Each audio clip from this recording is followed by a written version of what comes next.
अगर ईद मिलादुन नबी मुसलमानों की सच्ची मुच्ची की ईद होती, त्यौहार होता, इसमें इतना इख्तिलाफ ना होता।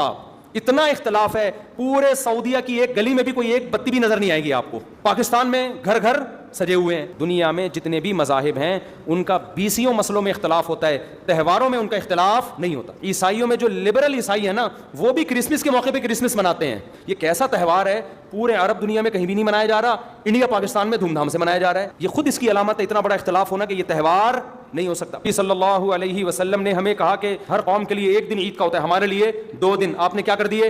3 दिन। इस हदीस की भी आपने मुखालफत कर दी। इस्लाम में बर्थडे मनाना नहीं है, सालगिरह मनाना नहीं है, आपने इसकी भी मुखालफत कर दी इस्लाम के इस हुक्म की। और देखो, मुझ पे आप नेगेटिव कमेंट्स कर सकते हो, मुझे आप कह सकते हो मेरा ये क्लिप मार्केट में जाएगा ना तो ये देवबंदी, ये वहाबड़े और ये इनको क्या पता, इनको नबी से मोहब्बत नहीं है। लेकिन खुदा की कसम, आप जिस खुदा को खुश करने के लिए ये काम कर रहे हो ना, उस खुदा को कोई धोखा नहीं दे सकता। क़यामत के दिन आपको इन दलाइल का जवाब अल्लाह के सामने देना पड़ेगा।